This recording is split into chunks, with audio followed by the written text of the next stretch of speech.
All right, let's roll.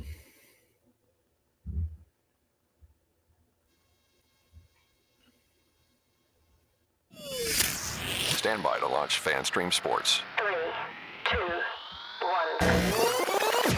Let's start. Hello, sports fans. Welcome to FanStream Sports. Nothing but pure sports. This is the JP Show. JP, it is so good to hear you back on the air. Stand by. Now, here's JP. All right, welcome into a Monday edition of the JP Peterson Show. Happy Thanksgiving weekend to all of you. I hope you will be surrounded by friends and family this entire week, and you enjoy your turkey or your Thanksgiving lasagna, as I will be making with my daughter, and meatballs and all that good stuff. It is holiday time, and it's time for football and family and fun. Good morning to you, Tim Hamm, IndyCar Tim. How are you this morning? Doing well on a victory Friday for, well, one of us, not so much the other one. Sorry about that. You victory Monday? What did I say? You said Friday. Oh, is it? This is what happens during holidays. We lose track of the days. This is a disaster. This is a disaster of a week for me because, I get Cowboys duty every Thanksgiving. So that's right, you do. I'm in Arlington every Thanksgiving eating their spread they have that Jerry puts out for all the press and everybody. Hey, when I was there last week, that was one hell of a spread. Or last year, it was one hell of a spread. Yeah, that was one hell of a spread. It almost rivals what the Bucs do, which I haven't seen anywhere in football, except that was good. It was pretty damn close. Maybe a touch better. I don't know. I have to do a little bit of competition. I'll consult my media brethren. But now for Thanksgiving, he's got to put out a hell of a spread for Thanksgiving. Oh, you never leave hungry, man. It's ridiculous. So we got turkey, stuffing. We're doing carving stations. We still got carving. Yeah, there's always a carving station every game, and usually it's prime rib. Yeah. He'll still have the prime rib out. He'll have the ham. He'll have the turkey. He'll have the dressing, the stuffing, the homemade cranberries, all the bread, the rolls, all the desserts, pecan pies, apple crumble. I mean, you name it, dude. And he serves the apple crumble and stuff. They come in like martini glasses. Oh, they're just filled and decorated in the martini glasses. I mean, it's ridiculous. No wonder the media is so soft on him. It's fantastic. It's always a great. Listen, the Glazers get it right. It's the best way to the media is through their stomachs. You feed them well, they'll be nice to you. It's just very simple stuff. Very simple stuff. All right, we got a great show for you today. Matt Matera is going to join us from the Pewter Report. We'll get his thoughts on the Bucs 49ers. Brian Bradley, the Lightning's first All-Star, will join us from the morning skate, as he is wont to do, live as the Boston Bruins are in town, Timmy. We got a big hockey game here tonight. So they're very good. Excited about that. Yes, they are. Yeah, this just in. They're really good. Very different, but really good. Yeah. So it'll be a great litmus test for the Bolts tonight, coming off a big win Saturday over Edmonton. Wasn't as my partner Brian Engblom said, was not an oil painting. Certainly was not a Picasso, but they got it done without Anthony Cirelli, and they beat Edmonton 6-4. Nice 4-goal comeback in the third period. So we'll talk some Bolts as well. We'll hit on Florida State over the weekend. Man, what a devastating injury to Jordan Travis, man. I was, doing the post-game show for the Lightning, and my phone just starts lighting up because we had an early game on Saturday. So, and my phone starts lighting up. First of all, we go down 13-0 to North Alabama. I don't know what the hell that was all about. And then Jordan Travis, dislocated ankle, by the way, as my sources are telling me, a dislocated ankle. He's having surgery this week. Obviously will not be able to play the rest of the year. So Tate Rodemaker takes over. And I've done a little research on Tate, so we will talk about him a little bit later on in the show. A lot of people feel like FSU is in good hands. Maybe this is a Cardell Jones type of thing. We remember that back in 2014 when Ohio State lost J.T. Barrett. The committee walked them through into the playoffs, and they went on to win the national championship. So that precedent is very, very important for FSU and for FSU fans to understand, because that precedent has been set. And if FSU is to win their final two games, which is obviously not a given now, at Florida and against Louisville, who beat Miami this past weekend. So it's a far from a given, but Tate can play. He can spin it. So we'll talk a little bit about that later on in the show. But we got to start off with the Buccaneers 27-14 loss to the 49ers. And I got to tell you, if you've watched this show last week, you know damn well that I was, pretty set on 49ers running this team out the gym like they did last year. In fact, it was a 13.5 point spread, and the Bucs cost me money yesterday by half a hook with a hook there. So they covered the spread and frankly should have won the game. Maybe I shouldn't say that. Maybe not should have won the game, but damn, they should have been at least within a score and knocking on the door to tie the game at the end of the game. You have, and I thought Baker Mayfield played tremendously well under duress. Now, as people reminded me on Twitter, they dropped a couple interceptions. Yes, they did. At least 2 that were right in their hands. But guess what? Kate Otten dropped a touchdown pass that was right in his hands. Devin Thompson had a diving attempt that you got to make that play, man. If you're a receiver in the NFL in the end zone, red zone, tight windows, and a guy throws a ball down there. It's not an easy catch, but it's not a tough catch. You just lay out for it and you catch the football. It's not that a professional NFL receiver, Devin Tompkins, will be the first one to tell you, I got to catch that ball. And he didn't catch it. And the defensive pass interference against Mike Evans on the 4th down was egregious. It's egregious. Folks, from an officiating standpoint, one of the things they teach officials, especially in OPI and DPI situations, is what is the positioning of the players. And if the defensive player is out of position, if he's beaten on the play and does not look back to play the ball, 9.5 times out of 10, that's a flag. That is a flag. Even if you get there simultaneously, it's a flag. If you get there a count and a half early and grab the guy's arms on an underthrown ball on 4th down in the end zone, it's without question a pass interference call. I mean, that's an easy call. And I was surprised that the Moose Johnson, who kept calling Devin White Devin Smith all day. Is there a producer in the house that might be able to correct the guy and don't let him do it 7 times? My God. He's probably afraid of Moose. He's probably afraid of correcting him. Yeah, well, that man is big dude. He's a big dude and a sharp dresser. He is. That's an egregious miss right there in a critical situation. And that officiating crew yesterday was just god awful, as they all are. It's just the NFL game has become so over officiated. It's just ridiculous. But that's an egregious call, and you got to make that call. So there's 3 opportunities right there that should have been touchdowns, and they were on 2 separate possessions. So those are 2 touchdowns that you have to have right there. And the Bucs are right in this game. Could have won the game with those. Now, obviously, San Francisco is going to try to score if it's a different situation. And Brock Purdy was perfect on the day. Literally perfect. So could they have scored more? Yes, they could have scored more. I don't think there's any question about that. They could have thrown the ball all over the yard if they wanted to, I think, because he was perfect. I don't know why they didn't do it more. I think they wanted to eat clock. Maybe they were working on the running game. They felt like there was no way the Bucs were going to get back into the game, which they were, somewhat correct. So maybe they managed the game just to win it. You can't have a perfect passer and not, throw the ball more than he did. So I believe that given a different situation, they would have scored. That being said, the Buccaneers played. There was a lot of good in this game. There was so much good in this game. And I'm going to talk a little bit more about the positives before I get back to the negatives. But the positives are Yaya Diaby. Oh, my God. 3 tackles for loss, 2 sacks. And while I say this is good, you also say at the same time, how has this guy not been starting since week 2? I mean, my God.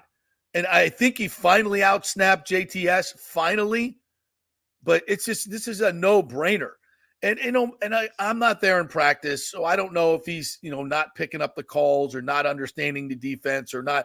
But Jesus, I mean, my God, this guy is a freaking game wrecker, and he's got to play. He's got to play at 85% of the snaps.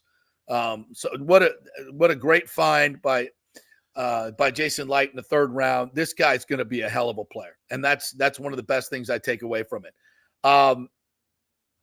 Trey Palmer made some nice plays. Trey Palmer is carrying himself, and by the way, had a great catch last week that was nullified. That was complete BS. He's carrying himself like a top flight receiver in this league. He's making combat catches that show me this kid's got something special.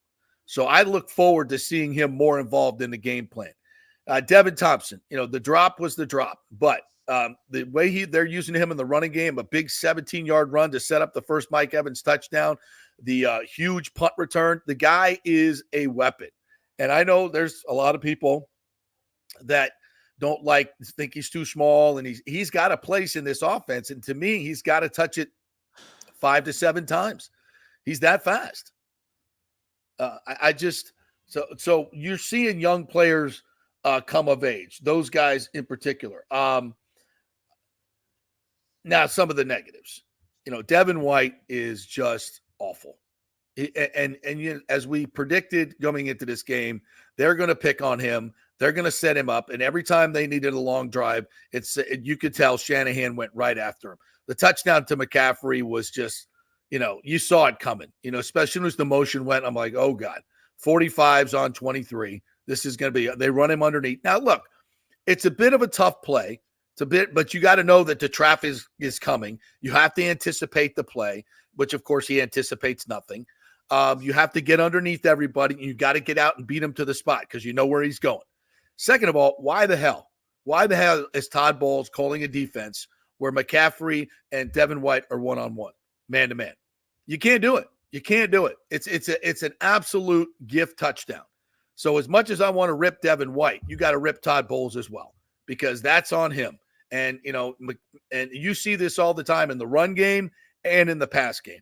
In the run game, they're leading up on Devin White, getting huge holes. You can go back to the Eagles film, you can see it. In the pass game, they're isolating him as well. And it's tight end, it's running back, and it's easy to see. It's easy to find. And I don't care whether you call him Devin Smith or Devin White, he's not a good football player. And he showed it again yesterday. Now, if Levante David is out for any amount of time, and he's got a groin injury, it looks like, and those things don't heal fast, if he can't play and it's Devin White and Servassier Dennis, this team is done. This team is done. Defensively, they are done. And I don't think Levante David is coming back anytime soon. I don't. It could be a game, could be 5, could be longer. But groin injuries typically, depending on the severity, and this guy heals like nobody else. He's the ageless wonder.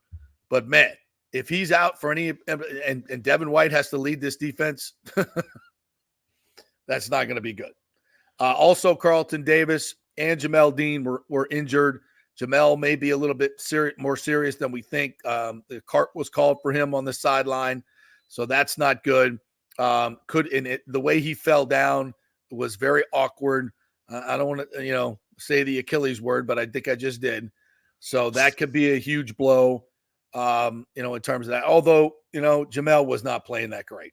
I don't want to speak ill of an injured player, and that's terrible. You never want to see that, but just being honest, he wasn't playing that great. So how would this defense look without Carlton Davis, Jamel Dean, and Levante David? The answer is not very good. For a team that now has to win 6 out of 7, 5 out of 7 to win the division, and you got a game against Jacksonville on your schedule, that's going to be tough. That's a tough ask. And if Levante David can't play, there's not a snowball's chance in hell that you're winning those 50-50 games. David going down on your defense is about the equivalent of Baker going down on your offense, right? Exactly. Yeah. It's not. There's no suitable replacement. Nobody can replace what he does. I mean, look what he did yesterday: 7 tackles, and didn't even finish the game. A sack, 3 tackles for loss. He's now the second all-time leading tackler. He surpassed Rondé Barber, who had amazing things to say about Levante last week. If you joined us on Friday, if you missed that interview, go back onto our podcast section and check it out. He could not say enough good things about Levante David. He's playing like as at a high level as he's ever played at 34 years of age. I mean, he's just been unbelievable. He's 4th in the league active in tackles for loss. There's just so many superlatives for this guy. And you think 5 years in that Devin White would have learned how to play the position better playing next to Levante David as long as he has, but he just hasn't. So if that's the situation, that's the biggest thing Todd Bowles will speak at 2:30 today.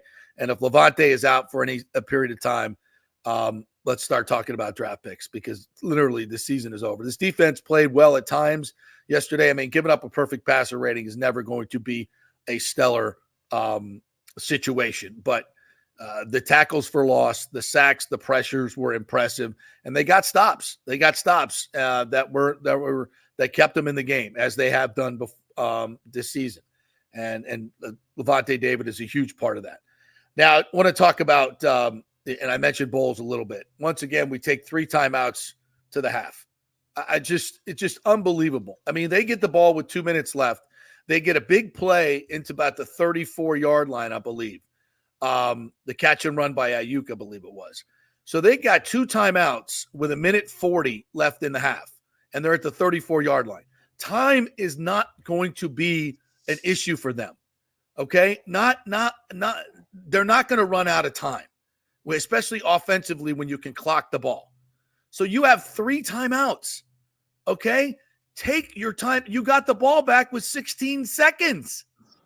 You could have gotten the ball back with 1 minute to play in the first half, stolen a possession and gotten a field goal. You got a long distance kicker. In those situations, the defense is going to try not to give up a touchdown. And your offense is playing well. What the F are you doing? Every week, it's the same freaking thing. You can take timeouts on defense. It's allowed. It's like, what are you doing? It's such a 1985 mentality. They were all over him on Red Zone channel, by the way, about that. Like, they even noticed it on the Red Zone channel. Scott was all over it, man. It's just mind-numbing. It's every week it's the same thing. And you're playing a 49ers team who you're already behind, and you know is explosive and has to score. You got to be thinking every moment of how to get an extra possession, how to score points, and your freaking offense is moving the football. It's mind-numbing. It's just mind-numbing. I say this every week. Is there nobody in the building? Nobody in the building. Maybe now that they said it on the Red Zone channel, somebody might bring it up. Is there nobody in the building that's in there? Hey, Todd, it's like the 4th week in a row. We took 3 timeouts to the half, and the other team got we could steal a possession there maybe if you work the clock. It's unbelievable. Like, nobody? Is there nobody in the building that can do this? But that's not Buccaneers football, JP. That's not Buccaneers football right now. His mindset is so 1985. It's crazy. All right, speak of the devil, why don't we listen to a little Todd Bowles after the game and get thoroughly inspired? We'll see if any of these questions are asked and answered. Ladies and gentlemen, your head coach, Todd Bowles. Maybe. Working on it. Efforting. All right. In the meantime, I'll go to some of the comments. You let me know when it pops up, or I'm sure we'll find out. Bowles doesn't play to win, says Will Martinez. He plays not to lose. Every week he goes into the half with 3 timeouts. Maybe he doesn't know he gets 3 timeouts in the first half. I didn't think about that. Maybe somebody needs to tell him. Well, he's just a defensive guy, right? Yes. Buck's basement time management is abysmal. 5th game in a row, he takes all timeouts to halftime. He doesn't adjust after halftime. It's embarrassing. Ain't that the truth? All right, let's see what we hear. Yeah. I'm working on it. Let's see. Meanwhile, I'll continue to go through some of these comments. Just you can see it on your screen, right? Yeah, I can see him. I don't know what's happening right now. Pixelating a little bit. Now he's into focus. Says Buck's basement says Devin White is about to massively be exposed with Levante there to clean up his messes these next couple weeks. Oh my God, are you correct on that? Only 3 tackles for Devin. Levante David. There we go. We had 2 or 3 times toward the end or late in the 4th quarter where we thought we had to get down there, had some chances, just couldn't punch it in. Coach, can you update us at all on any of the injuries? It looked like both corners went down. Levante David, Tristan Wirfs. What can you say about any of those? Nothing at this point. They're getting evaluated right now, so we'll find out more later on. Coach, early in the game, Yaya got a sack. But then when San Francisco had the ball, under 2 minutes, you knew they were going to try to score, obviously. Yaya was on the field till maybe the fourth quarter, and he got another sack. Did you not have confidence in him? Did you think you were better off? Well, we rotate all our guys, so we're confident whoever's in there in the second half and the first half. We have a slot of a number of plays for guys to get, and he didn't have to be in the game. We were confident in the other guys, too. We just got to make plays. What was the problem? Obviously, Yeah, the other guys aren't making plays. He is. Keep him in the game. Since 1989, couldn't stop Brandon Ayuk. So, in particular, what was the problem with that combination? We gave up the deep ball. They scored. They went 98 yards in 3 plays. They got a bootleg that we blew, and man coverage, obviously. Dean didn't get hands on him at the line, and he beat him. It's credit to him. He's a great receiver. We know that, but we feel like we play man coverage very well, and it's the time they beat us, and, we got beat. With pretty zone like that, how tough is that offense that you're facing today? I'm sorry, say that again. Pretty zone like that, how tough is that offense you're facing today? I mean, we knew they were tough coming in, but we got to make plays and concentrate on the things we do. If we can cut that part of it out, we feel pretty good about our defense. Can you speak a little bit to the fight your offense showed late in the game? I mean, we fought as a team. Again, we don't have any moral victories. We're lost and we're pissed about it, but we're going to fight and we're going to scrap and we're going to cut out some mistakes and we'll be a better team because of it. So we just didn't do it today, but we're always going to fight, so that should be standard for us. Todd, early in the game, I think Mike Evans had just one target. First down, we had none in the first half. What were they doing to take those guys away? Do you have to find a way to get them involved early? We couldn't stay on the field, number one, and they stayed on the field a little bit longer in the second quarter than they normally did. So we had to give them opportunities, but at the same time, we weren't gelling and getting everything together to get them opportunities, and we did a better job in the second half of that. Ethan Allison, some others said that this would be a measuring stick, right? Going into an elite team in the NFC, you play Philly, you play Detroit. Where do you think your team stacks up with some of the better teams in this league right now? Well, we lost all of them. We know we can fight again. It's the details and the assignments that we got to cut out, and it's the mistakes and the small things that we got to do to play good football to beat these ball clubs. Obviously, play mistake-free ball is part of it. We feel like we're in every game, and we have a chance to win every game when we come out on the field, so that's not an issue. Like I told them today in the locker room, it's not a moral victory that we fought. It's not a moral victory that we fought. Our victories come when we cut out the mistakes and we can win ball games, and we understand that going forward. He did have 2 sacks. Was he showing his pass rush? Did he start the game? I think Joe started the ball game, but Yaya comes in early. We play him a lot. We play all those guys a lot, and they rotate depending on what we see.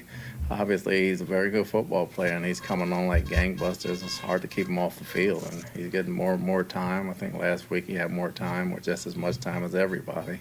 I don't know the numbers this week, but we really like where the players at. And the young receivers, they all seem to make plays today. Was that good to see? It was good to see the young guy. We played a lot of young guys today. I think all the rookies that dressed probably played in a significant amount of time. I'll check the film, but they were making plays. They were competing. Can hold on a few more balls, but we like where they are. Anything else? Okay, thank you. Yeah. Todd Bowles, ladies and gentlemen. I would like, maybe he'll get some questions today about the time management issues. I would hope, but if I'm not there, people afraid to ask him questions and pressers. Like, it seems like he just gets a ton of softballs in the ones that I've seen. Like, nobody's tossing him any hard balls. It's all just like, well, hey, typically if you're like, I have like, I wasn't going to San Francisco, but today he's 2:30. Todd Bowles will be talking. I might be able to get over there for day. And all of my brethren, they do a great job. Scott Reynolds, Sure. They do a fan. Scott wasn't there yesterday, but I mean, Greg Allman's there, and there doesn't seem like there were a lot of locals there for this one though. I didn't hear some of the normal voices, but Tampa Bay is not the toughest media in the world. I would say, just in general.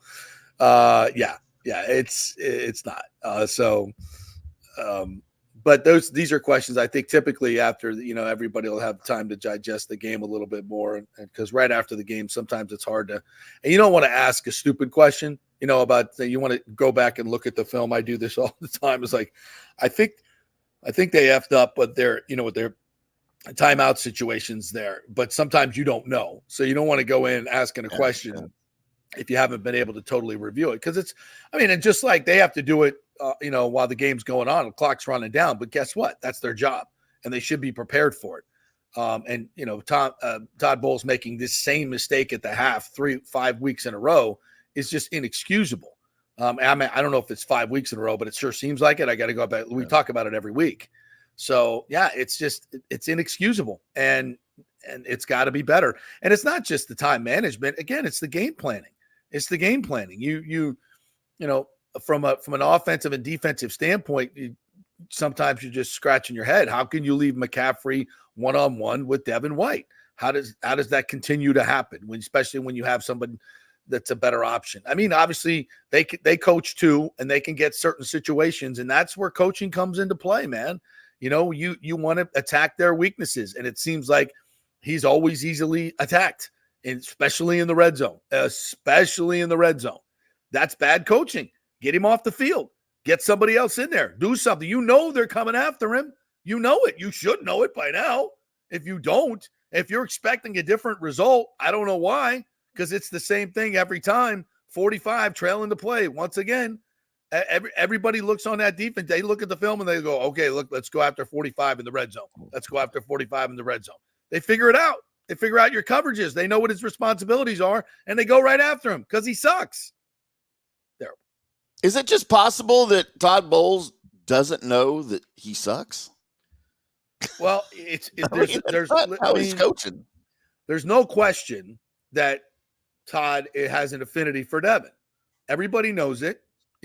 Everybody knows it. And, being a compassionate human being, Devin's father passed last year, was, in prison.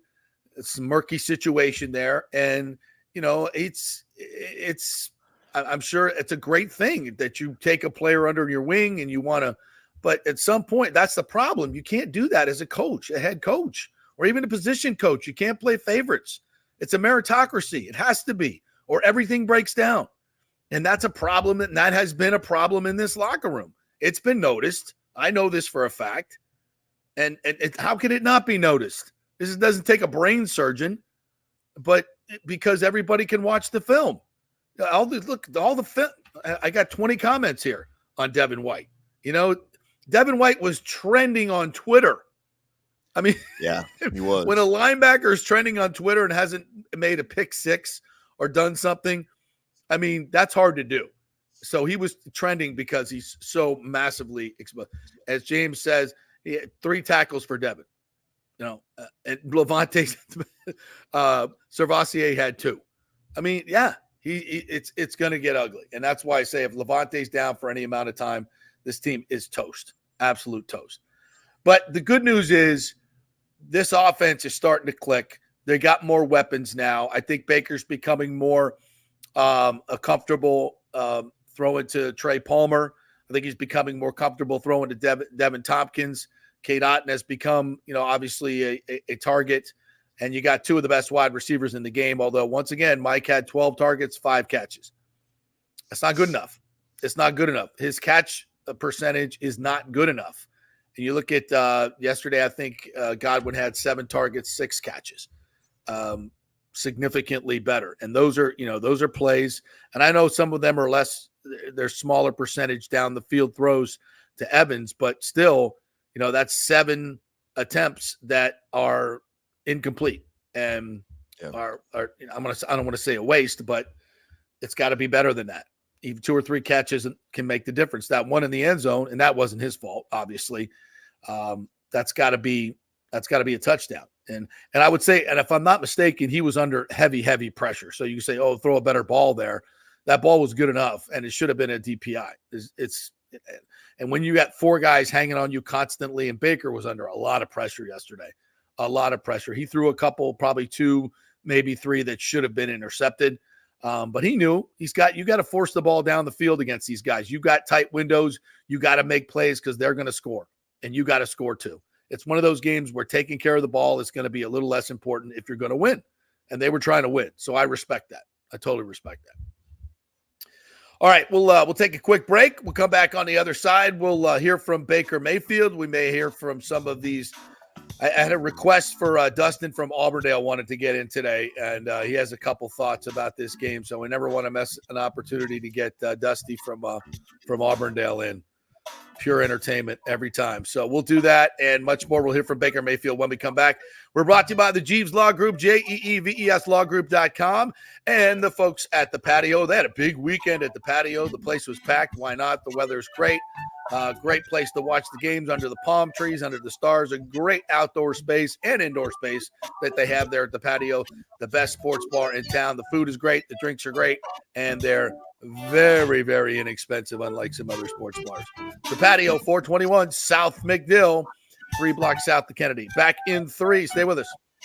Are you tired of those stuffy, overpriced sports bars? Well, come join the fun at the patio in South Tampa and watch your favorite football teams under the stars in a tropical paradise. Yeah, it's a unique setting with huge wood decks beneath the trees, and don't worry, they have an inside AC bar with all your favorite bar games as well. The patio has all the NFL and UFC sports packages, and it's home to the Tampa Gator Club and Bills Mafia, but all fans are welcome at any time. Hey, my FSU buddies love to watch the Noles at the patio. It's also home to a great happy hour. Weekdays get $4 White Claw vodka drinks and $4 White Claw seltzers, $1 off all beer and wine from 3 to 7:30. And every Friday happy hour, join us for Football Friday. It's our live broadcast from 5 to 7 with tons of specials and the fan mic for you to join the show. We'll have swag and ticket giveaways as well. So come out for the live broadcast 5 to 7 every Friday at the patio and come watch football in a tropical paradise all season long. It's 421 South McDill, just a few blocks south of Kennedy. Everyone meets at the patio. Hey guys, are you experiencing those feelings of getting older, lower sex drive, fatigue, hot flashes, moodiness, or you just don't feel like you had the vitality you once had? It's a chronic problem here in the United States. You're not just getting old, it's likely low testosterone. Studies over the last 20 years show a shocking decline in younger males aged 16 to 39. Older men have seen a sharp decline as well, so do something about it. Go see my friend Christopher Lugo at Bay Area Modern Medicine. Look, testosterone replacement is not a frivolous treatment. It takes a professional, targeted approach that focuses on total body wellness, vitality, and emotional stability, not a one-size-fits-all approach like many clinics use. They will monitor your blood work and adjust your treatment as needed for optimal results. Folks, I've been on testosterone therapy for over 6 years, and it is a life changer. You will feel and look better than you did 10 years ago. Give them a call at 844-977-3477 or go to BAMMC.com. Tell them JP sent you for priority scheduling. That's 844-977-3477 or BAMMC.com. JP here for the Geddes Gordon Real Estate Group and our good friend Jane Geddes. Folks, simply put, there is nobody like Jane. Jane is a former LPGA 2-time major championship winner. She was also vice president of talent relations at WWE. She also has a law degree from Stetson. So if Jane can drain a 10-footer to win the U.S. Open and stare down Hulk Hogan in the boardroom, you want Jane on your real estate team to not only negotiate the best deal, but find you the perfect home or investment property. And when you work with the Geddes Gordon Group, you become part of the real estate family and get concierge services that include expertly staging, marketing, and preparing your home for sale. Advice on golf properties. Hey, you might even get some golf tips. Many of their clients become friends long after the sale or purchase is completed. It's all part of the deal. So if you're looking for that perfect home or investment property or trying to get top dollar for your home, go with Jane Geddes and the Geddes Gordon Group because there's nobody like Jane. Call 813-485-6808 or go to GeddesGordon.kw.com. That's GEDDES Gordon.kw.com or call 813-485-6808. Coming back at you. Now, more with JP on FanStream Sports. It's only just begun. All right, welcome back to the JP Peterson Show here, brought to you by the great folks at Bay Area Modern Medical Center, BAMMC.com. If you want to get your testosterone right, get your nutrition right, something that Chris Lugo does very, very well, or you want to just lose some weight, all that stuff is what you can do at Bay Area Modern Medical Center, BAMMC.com, and get your new primary care as well. They'll spend a lot of time with you, not just 15 minutes like yours probably does. Chris spent about an hour and a half with me the first time I went to see him, going over my blood work as we developed some great strategies to get healthy. So go to BAMMC.com and get your appointment now. All right. Well, we had a request from our favorite Buccaneers fan, Dusty in Auburndale. He was so, I don't know, bedeviled, he pickled, I don't know, about this Bucs loss to the 49ers. What's up, Dusty? How you doing, buddy? Well, if you give me a minute here, hang on a second. You called me. How am I giving you a minute? Well, every Monday morning, Dolores and her bridge club goes to the Village Inn, and she clogged the toilet. It's more like Village Out, I think. I fixed it. Now, let's talk about this a second. This what's his name? Purdy. Brock Purdy. Yes. He was Purdy. He was Purdy perfect, wasn't he? But he was Purdy perfect. First time since 1989. Since Joe Montana, they've had a perfect passer rating. It took that long, but the Bucs can do that to teams. Since old George Herbert Walker Bush was presidente. Now, what is going on in the backfield? I mean, back behind the defense. Is that the backfield? Is that what they call it? The secondary is what we call that. Yeah. More like secondary. Devin White, man, Devin White looked as lost as I think there was Betty White in his uniform. What's wrong with them? Betty White. And I'll hang up and listen to you on the radio. I'm not on the radio. Don't hang up. Don't hang up. Wait, did you say Betty White? I have a feeling. I don't know about. He looked like Betty White. Does Dolores know about Betty White? Because something tells me that old Dusty's been dipping the company ink, the pen in the ink there at old Betty White. I think she was, because you mention her every time you call in. I think there's something going on there.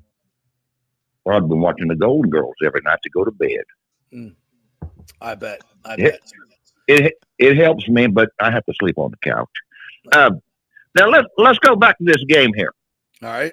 Now, what are we going to do in that backfield? What, the secondary? Where the defenses plays. Yes, yeah, that's they got burned for a 76-yard touchdown by Brandon Ayuk. That was your boy Jamel Dean that fell down and hurt himself. And that old and before we get to that, then that old Tommy Cotton guy, you can't drop a ball in the infield. You can't do that. You mean Cade Otton? Tommy Cotton. What are you talking about? Are you drunk again? Oh no, I don't drink till noon. Okay. So are you why are you so mad? You wanted to come on here. You were angry. Why are you so mad? Because we got the damn Colts coming at us, or we're going to the Colts, whatever, and they're looking pretty damn good. So we lose that game, and then we got to play conference games. We're not going to win another game if we're looking like this. No, we're not. We might beat Carolina a couple times, but that's they're nothing. I think they're still in high school. Well, if Levante David is out, we're screwed, Dusty. We're screwed because that means your favorite player. What's his name? Devin Smith. Tommy Cotton? No, Devin Smith. Moose Johnson called him Devin Smith yesterday for the entire game. Devin White. I noticed that. And I agree with one of the callers earlier. I wouldn't play with old Moose. Man, he looks like he could suit up and go right now. And speaking of that, I think we need to get old Rhonda to go back to Cooperstown, get his jersey out of the mothballs, and suit up in that backfield. You mean Rondé? Yeah, old 20. Number 20. It's Canton. It's not Cooperstown. That's baseball, Dusty. You're mixing up your Hall of Fames now. It's been a long night. Yeah. I didn't anticipate the toilet issue. But I'll listen to you now. But we got to fix this. And I don't know if old Bozo is still last week I said it, and I'll say it this week. I think it's time to get old Bowles out of there. Is it Bowles or Bowles? Speaking of your toilet issue, is it Bowles or Bowles? It's Bowles. Okay. I'm conflating the two. Yes, you are. Yeah. Yes, you are. But he doesn't look like an offensive mind at all. It doesn't look like he understands that offensive approach at all. No, he's a defensive coach, and I think that's the problem. Well, he wasn't coaching his defense yesterday, was he? No, because Brock Purdy was perfect. No. He did. Yeah. When the other quarterback completes almost every pass they throws, and you have no interceptions, and he throws for over 300 yards, yeah, that's a perfect passer rating, and you're not a very good defense. So yeah. I want to hear from Timm. I want to hear from Timm. Timm, you tell me what we can do about this defensive backfield. You really want to know the solution I've got, Dusty? Well, yes, I'm calling. Fire your coach right now, clean house, and bring in Rhonda as your head coach. Boy, I'm trying to speak in his terms. That'd be, I don't know. Can he coach? He can do whatever he wants. He probably coached better than this guy. I think he might be a better general manager, but yeah, they could probably use some new blood over there. Is Brad Johnson available? Yes, he is. As a matter now of fact, that's not a bad idea. And how about I was reading earlier in the newspapers that old Brian Greasy is on the sidelines for the Gold Miners now. That's right, the Gold Miners. He is. He's their quarterback coach. Yeah, he used to be the quarterback here, like Brad Johnson. And by the way, is Brad your favorite Johnson? Well, I mean, I do like Magic Johnson. Is he still playing? No, sir. Brad is your favorite Johnson. I mean, well, don't tell Dolores that because she's got another opinion. All right, Dusty. Anything else you want to get off your chest before we? No. Now she's done it again. I got to go. Yeah, well, I'll listen to that. You guys go. We'll talk next week if we win. Oh, God, we may never hear from you again. You all call in when we lose. It's better when you call in when we lose anyway. Gets my blood pressure up. Yeah. How was Betty, by the way? Well, I mean, after midnight, I don't kiss and tell, Jay. Let me tell you that. All right, I thought I might be able to get something out of you. Dolores doesn't listen anyway. She doesn't know how to work the radio. All right. Thanks, buddy. Appreciate it. It's a small house. Okay. Y'all have a good turkey. All right. You too. Goes. Have a great Thanksgiving, Dusty. I think Dusty had a little too many to drink this morning. I want what he's having. Yeah, twice of it. All right. Do you want to listen to a little Baker Mayfield? I mean, if it'll work. Yeah, if it'll work. I'll try it. Meanwhile, we got Thomas Casper said, I thought Jerry Reed was dead. No, he's evidently alive and kicking. He's bounding down. Yeah, JTS had 34 snaps. Yaya had 24 snaps. Yaya. I describe that as dysfunction is what I describe. Yaya had 2 sacks and 3 tackles for loss. So that on 5 plays, he made major impacts. 5 out of the 24 snaps that he had? Okay, let's go to JTS. Let's see what impact he had on the game here. Thomas Shoyenka. Okay, let me see here. I'm going down the tackles list here. Winfield, David, Barrett, Diaby. Oh, Diaby was 4th in tackles despite playing only 24 plays. Merriweather had 4. Dean, White, Hayes, Delaney, Nelson, Dennis. He came in late and had a couple of tackles. I think he only played like 10 or 15 snaps. Hall, Gaines, Izzy, and McCollum. Wait. He didn't have a single tackle or assist, JTS. He played 34 snaps to Diaby's 24 snaps.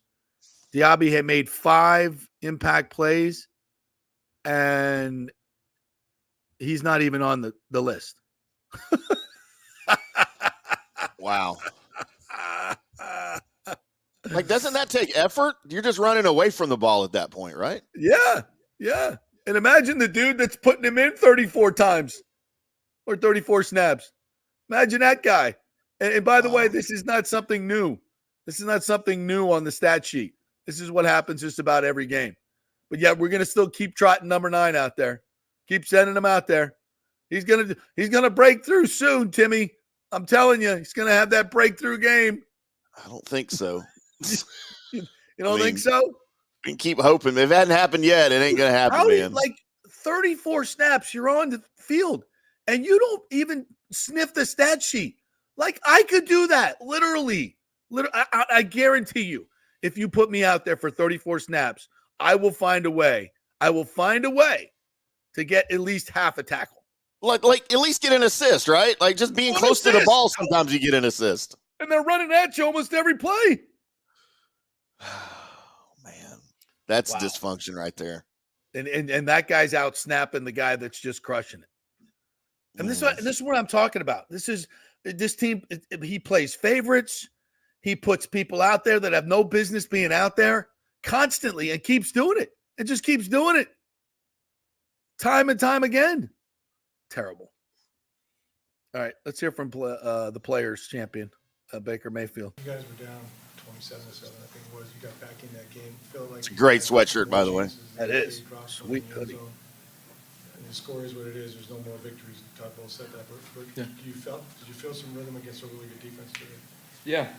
To be honest with you, in the first half, I mean, we only had it 3 times, but definitely on the drive we went down and scored. But then also on the drive that I fumbled. So that's a costly error, mistake by me. So, yeah, it's just got to get out of our own way. But, yeah, I mean, we had some good opportunities today that we didn't exactly take advantage of. And so when you're playing a team like that, you have to. That's just a story. What did, early in the game, it was hard to get the ball to Mike, hard to get the ball to Chris, but some of your younger guys stepped up and made plays. I assume they're always going to throw coverage that way. So what do you say about those guys stepping up and then how you were able to get Mike and Chris involved? Yeah, I mean, we had a lot of young guys that were stepping up in a big way today. I mean, it just happens when you have 2 studs like we do that they're gonna try and take them away. And so it's vital for those guys to be ready for their opportunities, for them to know their assignments, to know the adjustments on coverages of what we're going to get. And so, that happened early in the game. And then when it comes down to it about getting them a few more targets later in the game, it's just when you're in tempo, they're not exactly able to get into some of those specified coverages to take those guys away. So that's when you want to take advantage of it, get the ball in their hands, and let them do what they do best. This was kind of considered like a measuring stick game in a sense. I know you lost to the Eagles, you lost to the Lions, and some of the better teams in the NFC. This one didn't feel that way. I guess, at the end of the day, it's a loss. But what do you take from it in terms of where your team is at right now? Yeah, it's a loss first and foremost. The thing I'd look at is I've consistently said in some of these games later in the game that we've continued to fight, and that's never changed. And so we have a team that is still willing to fight. And from this point forward, it's about still playing our best game. Putting it all together, especially when you're playing competition like that. If you don't do it, if you give them more opportunities, they're going to take advantage. That's just the way this league works. And so for us right now, it's obviously got a long flight home, but then on the road again next week, find a way to win, and just a one game at a time mentality from here on out. The heads down, block out everything else, and just see where we can take this thing. And with a group that fights this hard, it's too damn hard not to think that we can control our own destiny. So, I mean, we have to be able to do that. So, I still believe in this group. This is a tough one. We, obviously didn't play our best. Still had some opportunities there, but got to get back home, get some things fixed, and roll from there. I think you look almost comfortable back there a lot of times. I mean, you handle the pass rush so well today, but how relentless is that pass rush when it kind of keeps on coming after you like that all day? How difficult is it to come from behind? I mean, I think our line played great to really circle back fully on your question. I think obviously they have an unbelievable roster up front with guys they can start and obviously rotate in as well. It allows those linebackers to be able to pressure and have one-on-ones as well and run free in the run game. But I think our O-line did great for the most part. I know there's some things that they're going to be critical about, but that's a really impressive defense that they came up against for the most part.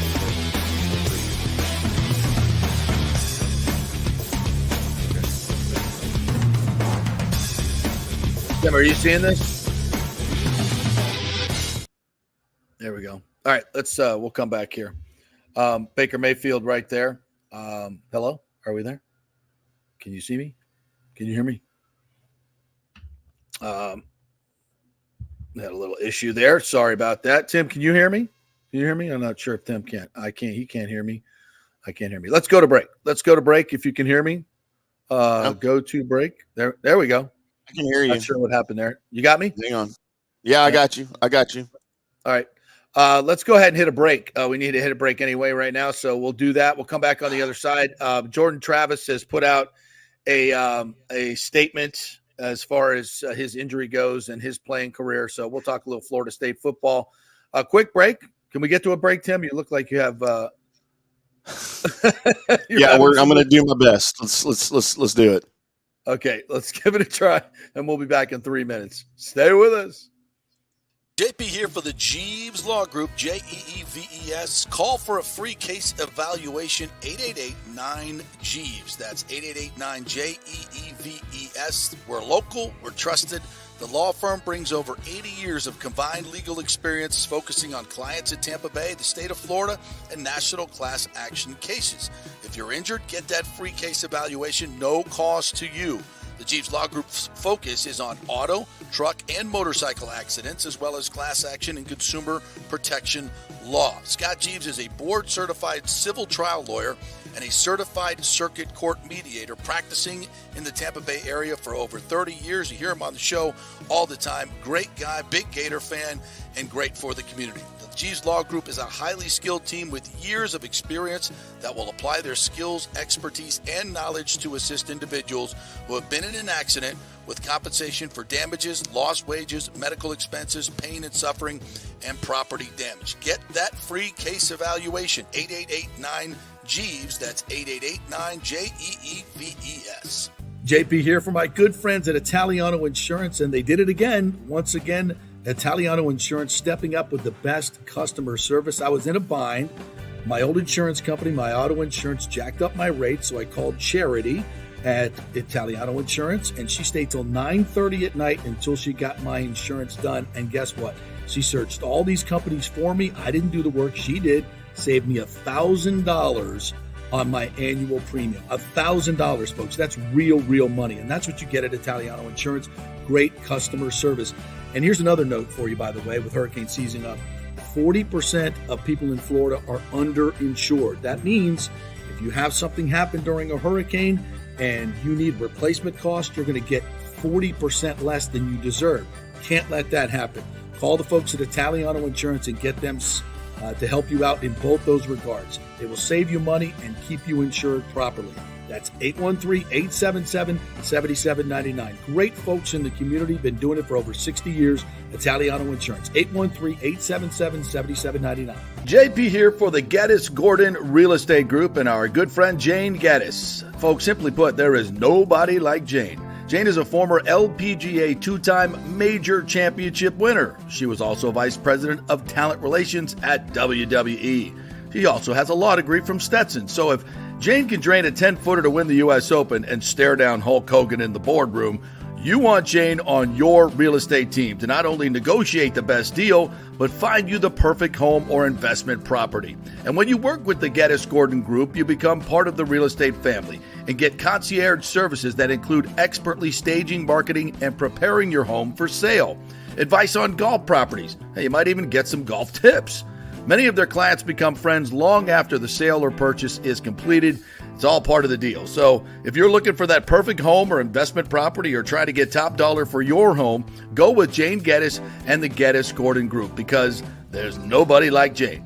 Call 813-485-6808 or go to geddesgordon.kw.com. That's GEDDES Gordon.kw.com. or call 813-485-6808. Let's go!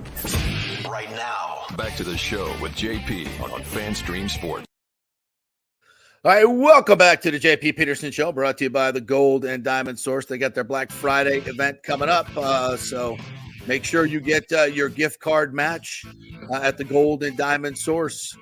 Just go to the website, goldendiamondsource.com, and they will be doing the $500 gift card matches. So great way to extend your holiday dollars and get the best selection and the best prices. And if you're looking for an engagement ring for Christmas, no better place than the Gold and Diamond Source, folks. You know where to find them. Go to diamondsource.com, 3800 Overton Road. Just head on in there. Tell them JP sent you and get the best ring for the best price. You absolutely love the customer service. That is the Gold and Diamond Source for all your Black Friday shopping. All right. Jordan Travis has just put out a statement. Did you see that injury on Saturday night, Timmy? I did. Unfortunately, I was watching the game, and I don't do well with gruesome injuries like that. And I saw it as soon as just like I did the Dak Prescott injury. I saw it live happen, and it seemed like nobody really understood what was going on. So they showed it again, and I switched a channel or turned my face or something before they showed the replay again. But then I caught it later on somewhere else on Twitter or something. That was just ugly to watch, man. Yeah, dislocated ankle, and you saw it when he went down. I was like, oh, something that's not good. At first, I thought it might be a knee, or maybe a compound fracture, broken leg, but it was a dislocated ankle. He's having surgery this morning, and he's done for his career. He put out a statement on Twitter and said, I truly cannot thank everyone enough for the many thoughts, prayers, and messages that have been sent my way. I've been overwhelmed by the support from my teammates, coaches, the Florida State community, and those all around the world. Although the injury I sustained marks the end of my Seminole playing career, the great memories created here at FSU will never fade. Being the quarterback here at Florida State University has been a dream come true. I am humbled, honored, and forever grateful. The journey this team set out on is not over yet, and as all of our goals still lie ahead, I'm excited to be by my brother's side every day as we continue our attack. We're all we got. We're all we need. Job's not finished. Go Noles. #finish. So classy. Good for him. Yeah. Yeah. Nothing. You would expect nothing less from Jordan Travis. So he will be by their side, and he will be there helping Tate Rodemaker. Interesting to note, Tate was actually Mike Norvell's choice when he first got here. That he thought that Tate would be have a better upside than Jordan Travis and be a better quarterback. But I think as he got into it, obviously he saw Jordan's leadership qualities, his running abilities, the fact that the guys really backed him, and obviously made the right choice with Jordan. Jordan has been fantastic. He's set every record there is to set at Florida State, and I think with him they had a fighting chance to win the national championship. Now, are their hopes over? No, not by any means. I mean, this is an offense that has tons of weapons. It's absolutely loaded with weapons. Do you take a hit losing Jordan? Of course you do. Of course you do. But is it plausible to say that Tate has a better arm? Yes, he does. I don't think there's any question. He's got a cannon for an arm. That's why he was a heavily recruited quarterback. He wasn't a 5-star, Elite 11 as far as I know. I think he was like a 3-star. Won a state championship at Valdosta with Jaheim Bell, by the way. So he's got plenty of talent. I think you saw as he settled into the game, and even last year when he had to come in at some points, he can throw it. He can freaking throw it. Now, does he have the experience to read the field and be anticipate throws? No, but he's a damn good football player, and he can throw the rock. He can make every throw you need. He's just got to be able to be comfortable in it, get the ball to the playmakers and see what they can do. And now your defense has to step up. So I think they're still very much in the hunt. The question is, will the committee look at them? And there's already been an attack. I saw Kirk Herbstreit on game day say Florida State is already out. Washington should jump them. We'll see what happens in the polls tomorrow with the committee tomorrow. I don't think the committee is inclined to do that. There's precedent from Ohio State in 2014 when JT Barrett went down, and then they went on to win the championship with Cardell. So, there's precedent there that they won't, and we'll see on Tuesday night. I think Washington's win over Oregon State is tremendous. They have a great resume. They also have a loss. FSU does not have a loss, and if they win out, they deserve to go to the playoff, in my opinion. I know I'm a little biased, but Washington's got some good wins. There's no question about it. But I think Florida State's got some quality wins as well. And LSU's one of them. And by the way, all this about, if Alabama beats Georgia, they should have 2 in. Why? I think the ACC is going to end up being 7-3, 9-2 against the SEC this year. I mean, why? What argue with that? What is the great SEC out of conference win this year? I'm waiting. They don't have one. You're gonna be waiting a minute. Yeah, Texas went to Alabama and won. So where's the strength of schedule with the SEC? Yeah, they're beating up on each other, and they always do that. And okay, Ole Miss is suddenly the 10th best team in the. Really? I mean, I don't get it. No, it's not. There's not. Georgia hasn't been dominant. Georgia was down at halftime to South Carolina, a team North Carolina beat, and the Clemson's probably going to run out of the gym. So, I mean, if we're going apples to oranges, we'll see what happens with Florida State and Florida. FSU shut down LSU in the second half and won by what, 3 scores? I mean, it is what it is, right? So let's not get all hot and bothered that the SEC needs 2 teams in the national championship and an undefeated FSU is going to be held out. I don't see that happen. I mean, I don't want to sit here and defend, and say the FSU's got all these great wins. They don't. They've got some pretty damn good ones, and they haven't been beaten. And they've got 2 tough games left. So, and they could lose those games. So, but as I sit here right now, there's no way that FSU can be kept out in my mind. So, well, and the advantage now that Florida State has is there's not a lot of game film on Tate, right, for the upcoming defenses. And the offense is probably not going to be the same offense that you saw completely. They're going to probably, not for lack of a better word, dumb it down a little bit, for Tate. But it's not going to be the same look that they've given defensive coordinators for the rest of the season. So the Florida DC, the Louisville DC, they're going to kind of be going into this a little bit blind. So that's an advantage that Florida State could have. Yeah, no, it's a great point. And he can spin it. I mean, he could throw the ball deep, and they've got some guys that can go get it. So in some ways, you could be changing your offense midstream into something that's completely different and maybe better. I mean, Jordan, his running ability has been incredible, and he's made so many big plays. That's why he was a Heisman Trophy contender. But he's a special player. But look, if you're an FSU fan and you're saying it's over, I think that's premature. I got a lot of those texts. Season over. No, season's not over. This defense is still pretty good. One question, JP. Was it over when the Germans bombed Pearl Harbor?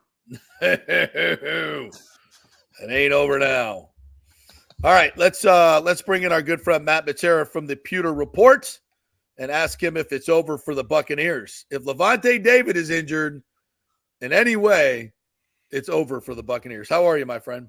Oh, I'm doing quite well. How are you guys? We're good. We're just discussing the merits of FSU's playoff resume. You have any thoughts on that? You're a college football guy at all? Yeah, so I am a Florida State fan, full disclosure. I'm from New York. Yes. Yeah, I'm from New York, and growing up in New York, no one really cared about college football. And then I went to school in Tampa where we didn't have a football team. So I was like, all right, I'm going to have to root for either FSU, Florida, or Miami. Good pick. And one of the first college games I went to was the year that they won the national championship with Jameis. And had an awesome time partying. They won the game 62-0. So I was like, all right, I'm going to root for Florida State. At my high school, we were the Chiefs, and we already did the Tomahawk chant. So there you go. Yeah, it was a perfect fit and timing. But yeah, I mean, that injury to Jordan Travis just absolutely sucked. It was a gruesome injury for sure. But I'm with you. I mean, if they go undefeated, if they win their next 2 games, it's tough to keep an undefeated team out, despite the fact that they don't have their starting quarterback anymore. I agree wholeheartedly. All right, let's dig into this game against the 49ers for the Buccaneers. And I think first and foremost, the injuries, which we don't know the story of yet, but it looked like Lavonte has a groin. I'm not sure what happened to Jamel Dean. Some people are using the Achilles word. We don't know. What is your sense of the injuries after this game? Yeah, so it's crazy. I mean, they were dropping like flies. Carlton Davis, Jamel Dean was an ankle. They said ankle foot, so we'll see with that. Carlton was a hip injury. Yeah, and then Lavonte David with the groin, and then even Tristan Wirfs got a little injured as well. Obviously, Wirfs came back, so him aside, obviously the scariest one is Lavonte David for a number of reasons. One, he's their best inside linebacker. 2, he cleans up a lot of the mistakes that Devin White has. And if you watched Devin White yesterday, I mean, that first touchdown of Christian McCaffrey, Devin White was watching a hell of a game as Christian McCaffrey just went out to the side and didn't even try to sprint to get over to him on that first touchdown. So losing Lavonte would be excruciating for this defense, because after that you have KJ Britt and Servassier Dennis, who's a rookie. So you're asking a lot there. if Carlton Davis and Jamel Dean are out long term, I mean, Zion McCollum has subbed in for these guys so many times this season already. So it's not a crazy drop off if Zion McCollum's going to play. And I will give Todd Bowles a little bit of credit despite all of the, all the discussion about him. He's been pretty good in the past with having to plug and play a defensive back in certain situations. Like if you remember Richard Sherman coming off the streets a couple of seasons ago. So I trust Todd to put some of the younger guys in the secondary in good spots if it comes down to that. But yeah, the Levante one is where Bucs fans will really be holding their breath to find out more news about him. Well, you mentioned Yaya Diaby there and some of the young guys who have played tremendously well. I didn't check. You always do the snap counts. Somebody, one of my astute listeners said that Yaya got 24 to JTS's 35 snaps yesterday. JTS, bagel on the stat sheet. Bagel. It's so Zero. funny. It's so funny you say that because I was just writing the snap count story. It'll probably be published soon on PeterReport.com. And I said a couple things I said in it is one, Todd Bowles went up to the podium last week multiple times and told us one thing, which was Yaya Diaby's going to get more playing time and Marquise Watts is going to have more, he's earned more snaps as well. Then you fast forward to the game. Todd Bowles told us one thing. He did something completely different because, yes, Yaya was behind Joe Tryanchenko and Shaq Barrett, but obviously the most glaring one is behind JTS. And I even wrote, I said, Yaya Diaby had 4 tackles, 2 sacks, and 2 quarterback hits. And then I wrote, Joe Tryanchenko had 0 tackles for loss, 0 QB hits, 0 sacks, or like whatever it was. So it was a ghost town out there for Joe Tryanchenko. He did not record a stat, which is quite 35 plays. 35 plays. Exactly. That's quite difficult to do. Not even like an assisted tackle or anything like that. So he got a hell of a work,out in that game. He flew 6 hours just to run around for 35 plays or whatever. On the Stairmaster. And Marquise he got as many stats as I did on the Stairmaster. Exactly. Yeah. All 3 of us combined for the same amount of tackles as Joe Tryanchenko. Marquise Watts, 3 snaps. 3 snaps. He had 11 last week and had one of the biggest impacts on the game, hitting the quarterback, which caused the interception for Antoine Winfield Jr. Brock Purdy, he looked pretty damn good yesterday, right? What do you have? A perfect passer rating? You're telling me Marquise Watts couldn't have impacted that at all? Come on. It's mind-blowing. I mean, we talk about coaching. You talk about, we'll talk about the timeouts here in a second. And you talk about game management and all these other things, right? And one of the biggest things you do in terms of coaching is personnel decisions. It's one of the biggest things coaches do. They pick the players. They watch practice. They watch the films. They put the players, or supposedly, in the best chance to impact the game. I mean, I've never seen a guy so, like, does he even watch the tape? Does he even watch the film? How can you watch the film from last week and then come up with these snap counts? I mean, it's mind-boggling.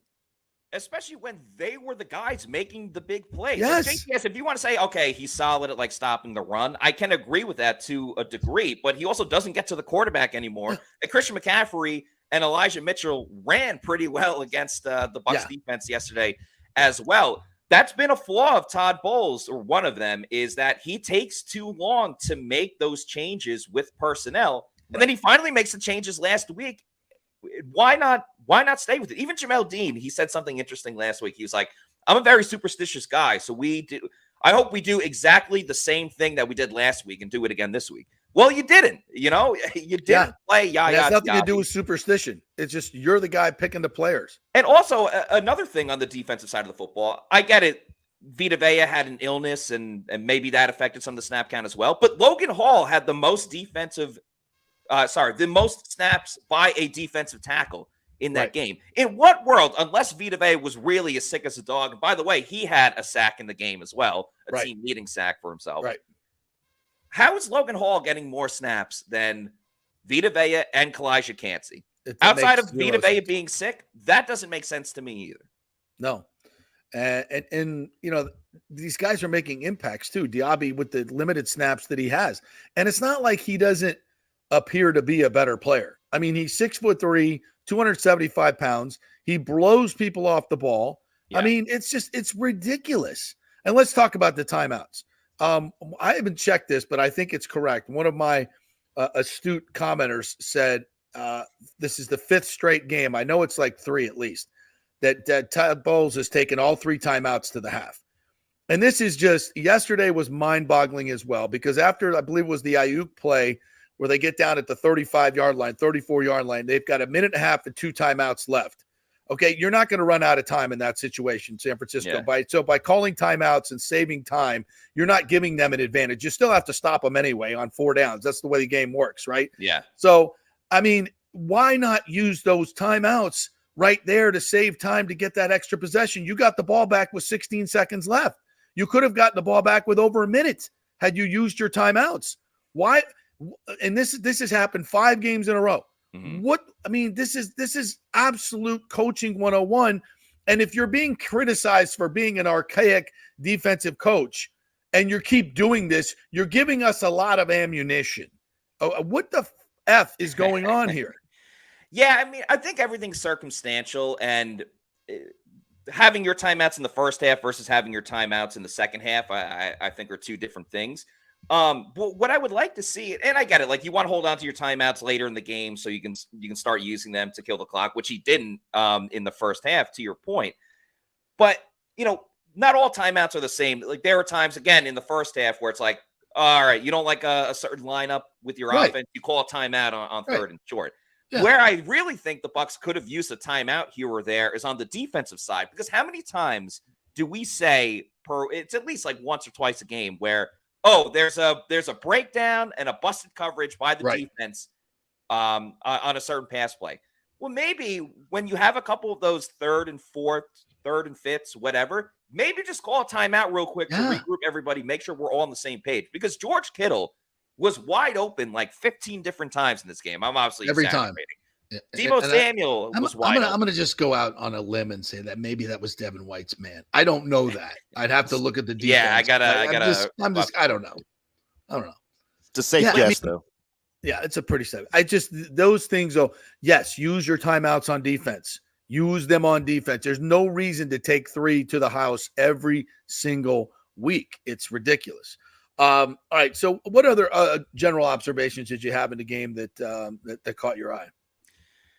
I mean, Rachaad White is the second best weapon on this team. It's Mike Evans, and he surpassed Chris Godwin. And that's not like a crazy knock on Chris Godwin. I wish they would get him involved more. But, I mean, Rachaad White literally broke or tore a man's ACL yesterday. Hufanga, who is an all-pro safety, he tore his ACL on that move where he made him move around. I know they only scored 14 points.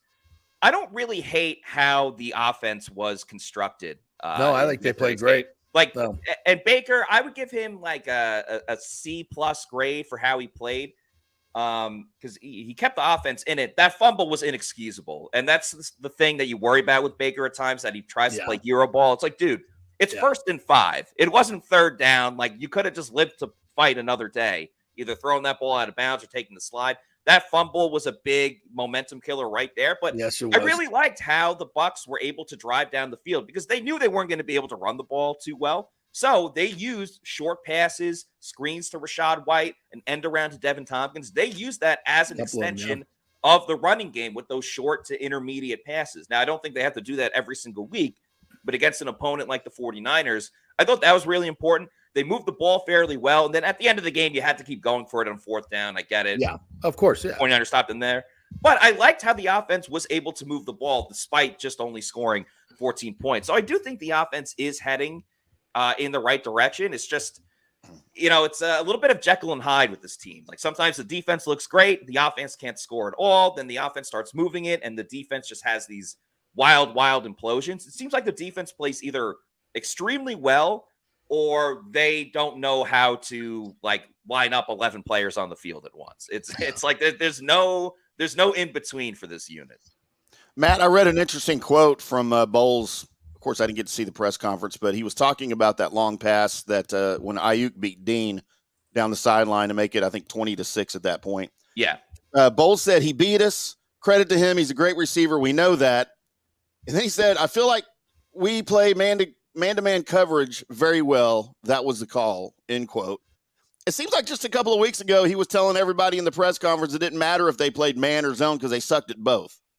So are you trying to tell me that going into this game, your game plan was to play man-to-man on Ayuk, on Kittles, on McCaffrey, and you thought that was your best option? Well, we've kind of eviscerated Bowles for how much he was calling zone. I mean, they played a ton of zone against the Texans, and the Texans obviously ripped the Bucs apart. So I don't know. I think it's tough to get mad when it's like, why are you calling so much zone? Call more man. And then you call more man and you get beaten man to man. It's like, well, you can't get mad at him for calling man to man when we said that you suck at the zone. Now, Jamel Dean and Carlton Davis are better in press man to man. What I don't see is that they're still not lining guys up up at the line of scrimmage. They're still giving receivers 4 to 5 yards of cushion before you even see them meet up with them down the field. So that I still think really needs to be changed. In that play, Jamel Dean just mistimed it a little bit. He jumped, he didn't get it, and Ayuk makes the catch. Yeah. That's the problem with the 49ers is that they have talent everywhere. And I said before the game, I would have put a safety and have him shadow Deebo Samuel all over the field with whoever corner is going to play against him as well. Yeah. Well, that opens things up for Ayuk and Kittle, and I think that's just the nature of the 49ers. We got to give credit to the 49ers as well. They are a fantastic football team that will probably be back in the NFC Championship game again this season. There's only so many things you can do. If you want to shadow Deebo Samuel, well, then Ayuk is going to get an opportunity. If you want to shadow Ayuk, well, then, Kittle's wide open, or then that's when Deebo goes off. So it's kind of like when the Bucs had Gronk and Antonio Brown and obviously Brady and yeah, it's like you can only cover so many guys. So either Gronk is going to be open or Mike Evans is going to be open. We're kind of seeing it now with San Fran. It's just, it's a tough play. If Jamel Dean jumps a second later, maybe he gets that pass breakup and the game turns out differently. But I didn't necessarily hate the coverage on that play. No, he's right there. He's in phase with him. And if it were zone, he'd have been wide open. At least he was there, but you got to make the play. I mean, you get paid a lot of money to make that play. That's your play. You're man-to-man. It's a deep ball. You're a fast guy. That's why you get paid a lot of money. You got to make the play. You didn't make the play. And that's been, I think, something that has cursed this team all year long. They've either not been in position to make a play because of bad coaching, or when they're in position to make a play, i.e. Cade Otton, i.e. Devin Tompkins, you got to catch the football. You got to catch the football. I thought those two drops in conjunction with the fourth down pass interference on Mike Evans, dude, that was egregious. The safety was completely out of phase. He was beaten, and Mike's coming back for the ball. He arrives a count and a half early and hits his arms. Why is there no flag there on fourth down? That was a horrible call. I don't get why the refs have it out for Mike Evans. It seems like Mike Evans gets every offensive pass interference call when he pushes, but he never gets a pass interference call. He's gotten a couple this season. But yeah, I'm with you. I mean, everyone jokes about the NFL script writers and stuff like that. I mean, that was a questionable call where it would have made – I don't think even 49ers fans would have really argued if the ref throws the flag on that play. And then the Bucs get a new set of downs right at the goal line. That was a very odd one, and that's why I didn't want to knock Baker too much when I gave him a grade of C+, because Cade Otton, you got to score that touchdown, man. Devin Tompkins catches everything in training camp and in practice, but there's been a couple times this season where he doesn't make the big catch. I mean, they score those touchdowns, that changes the game very, very much, so I'm with you. No, those are two separate drives, so those are two touchdowns lost, literally lost. And by the way, I think it was a 13-point game. Now, as I said earlier, San Francisco probably scores more if they have to. I think they could have. They were averaging 7.1 yards per play. That's a lot. That's a lot. So I'm not going to – the defense did not play great yesterday. They made some stops, and they made some plays, some key plays, which you got to give them credit for in the red zone and on fourth down, third downs.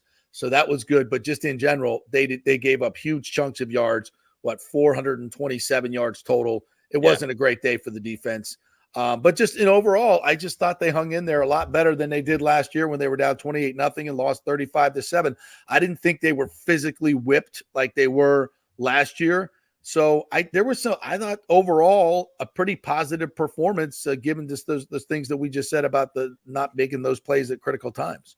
Yeah, I agree. I mean, if you look at their 3 toughest opponents this season, it was the Eagles, the Lions, and then this matchup against the 49ers. And I think by far they played their best game, ironically enough, on the road against San Francisco. I mean, they were in it at halftime, getting the ball to start the third quarter as well. They scored on that first drive. They have a lead in that game. So yeah, they were able to hang tough, no question about it. It's just at times, especially against these good teams, you got to bring it for all 4 quarters. And just too many mental errors on both sides of the ball, whether it's the Dean play like we talked about, whether it's Otten and Tompkins not making a play in the end zone. You need everybody to step up when you have these games when you're a huge underdog, and it just didn't necessarily happen. But my opinion doesn't really change too much for the Bucs after losing this game. If there was a game they were going to lose, it's this week when the Saints and the Falcons don't play, and this division is still very, very wide open. Like, I have no doubts that this is going to come down to week 16, week 17 until we declare a winner.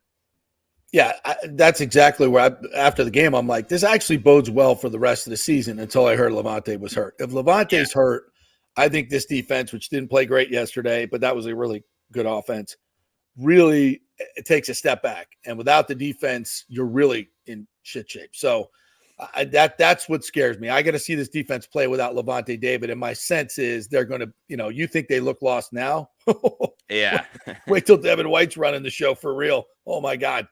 So that's my thing. Otherwise, I'd be kind of bullish on this season. But if Levante can't go the next couple of weeks, you got to win these games, right? These are very winnable games.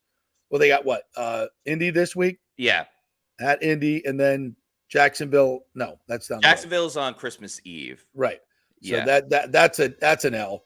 But the rest of them are eminently winnable. But if Levante can't play, so let's look forward. Let's fast forward to next week and the rest of the season. What are your thoughts? Yeah, I mean, I think outside of that Jacksonville game, and to be honest, I think the Jaguars are like a little bit overrated, but we can save that discussion for another time. Right. You play the Panthers twice. You have to take advantage of those games. Their second Panthers game is the last game of the season, but you have a bunch of divisional opponents in front of you. The Colts coming up on Sunday. You play the Packers in early December. That's I know the Packers just beat the Chargers, but that's a very winnable game against the Packers. The Bucs, in a weird way, still just control their own destiny. The question is, will they be able to show up? Because we saw them lose to the Falcons in a game that they should have won. And then they play well against the 49ers despite no one giving them a chance at all. So everything is still very much in front of them. They played pretty well the last time they were in Indy, at least in the second half. Antoine Winfield Jr. had that great interception, Randy Mossing Michael Pittman on that play. So, yeah, we'll see with Levante. This defense, for all the criticism we've given them, every game the Bucs have won this season, it's because the Bucs defense has been the difference while the offense tries to get it together. So Gardner Minshew, he is susceptible to throwing a number of interceptions. So hopefully if they get that pass rush going, which it'll be easier against the Colts and the 49ers, they get that pass rush going, then maybe you can survive a game without Levante David. But long term, that's very, very scary. Because in the past, like 2 seasons ago, you could go to a veteran like Kevin Minter, who's been in the league for a while. Now they don't have that. They have KJ Britt, who's been in the league for a couple of years, but he's a special teams guy at this point. Travasse Dennis is a rookie, and Devin White, sometimes he wants to show up, other times he doesn't want to show up. So, yeah, definitely scary if Levante David can't play for a while. All right, my friend, tell everybody how they can get all the podcasts this week at Pewter Report. Yeah, Pewter Report podcast goes on usually 4 times a week. Not this week with Thanksgiving coming up. But, yeah, you can catch us on our YouTube at Pewter Report TV, pewterreport.com for all your work. And my personal social media on X is Matty, the number 4_Matera. That's Matera. But, yeah, thanks again for having me on. Really appreciate it. Great stuff. Go Bucs, go Knowles. We'll see what the rankings look like next tomorrow night. We'll find out. Thanks, buddy. Appreciate it. Thank you. All right. We didn't talk a lot about the rest of the NFL here, Timmy, and I know the Cowboys got a big dub yesterday. What's with your boy Deron Bland? 4 pick sixes now for him. He's pretty good, isn't he? Yeah. I didn't. Diggs who? I mean, 4 picks. Well, he's tied with Travis Kelce for touchdowns. That's right. And he's probably Devontae Adams. Yeah.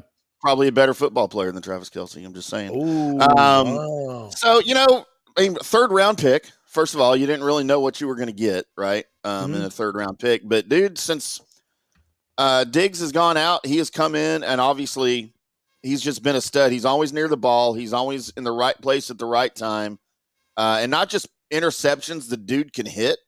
I think he's got 2 personal fouls for not for late hits, just for vicious hits. But dude, I mean, I don't think anybody in Dallas is chirping, Diggs, who by the way is going to be up for a huge contract here pretty soon. So there's going to be some of these people. Well, don't pay Diggs. We got Bland. Well, then you're going to have to pay Bland here in a couple of years too if he keeps that up. But I would rather have Diggs and Bland because Stephon Gilmore hasn't been great this year. Got hurt a little bit, banged up yesterday. Ideally to me, you got Diggs and Bland on either side.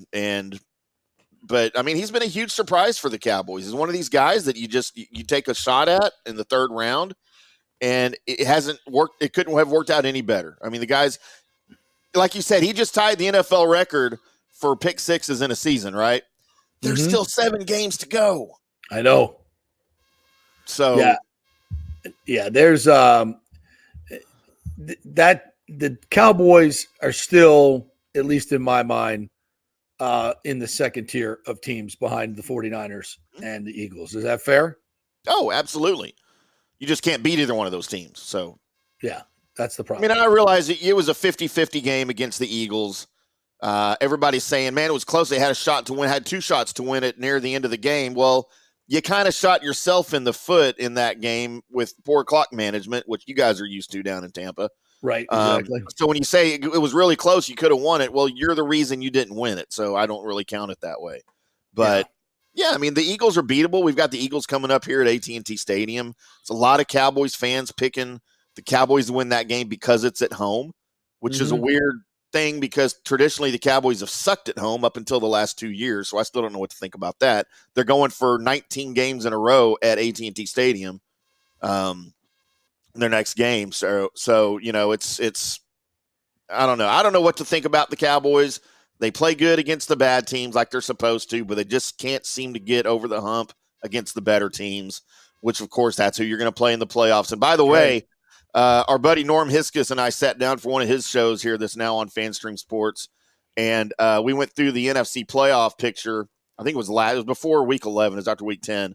If the playoffs started today, Dallas ends up in San Francisco for another playoff, which, by the way, the 49ers, for those of you that aren't Cowboys fans, have knocked Dallas out of the playoffs the last 2 years. Yeah, and I don't think that would change given what I saw. But although I think San Francisco is more vulnerable in the back end than they've ever been.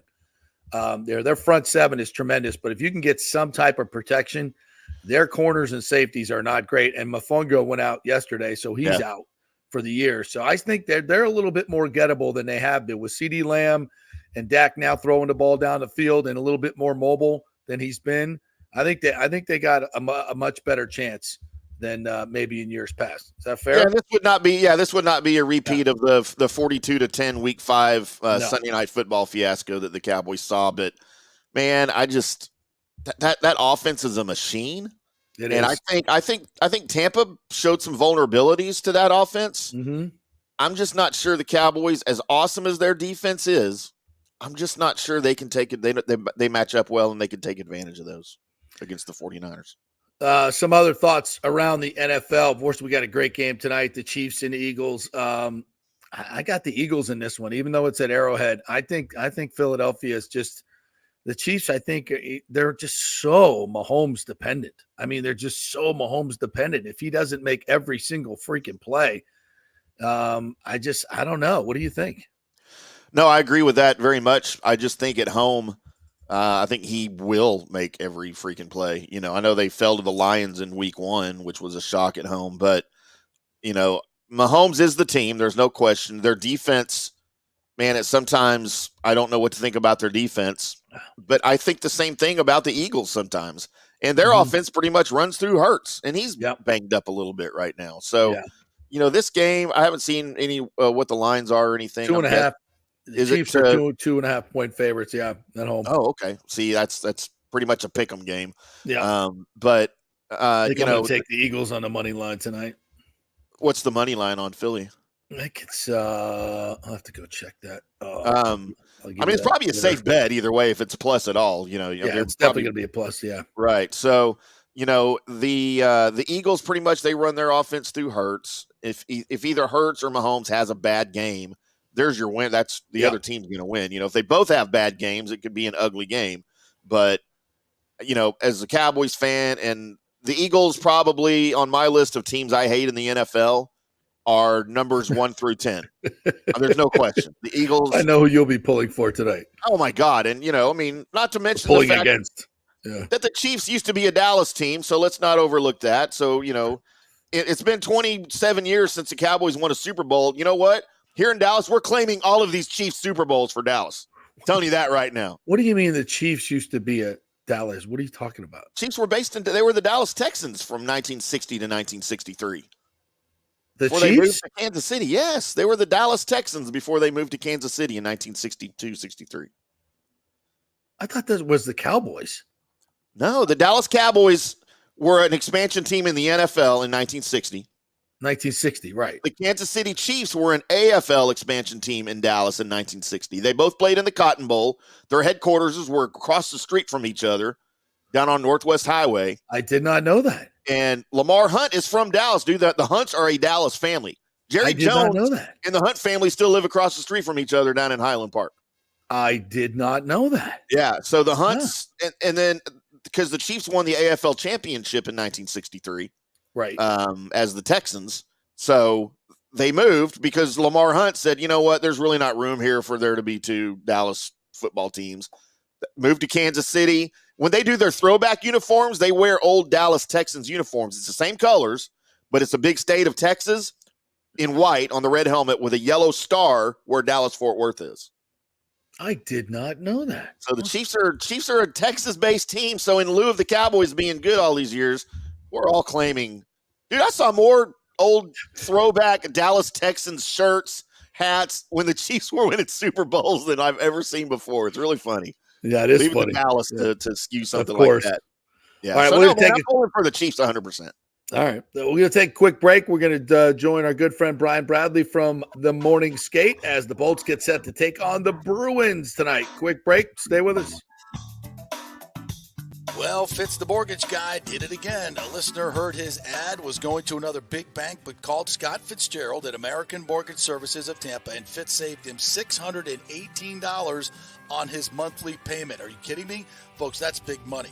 Rates are going up, they're going down, they're going all over the place. Scott will shop your loan and save you lender fees and get the best rates. Email him, scott@amstampa.com, or call 813-294-7595. That's Fitz, the mortgage guy.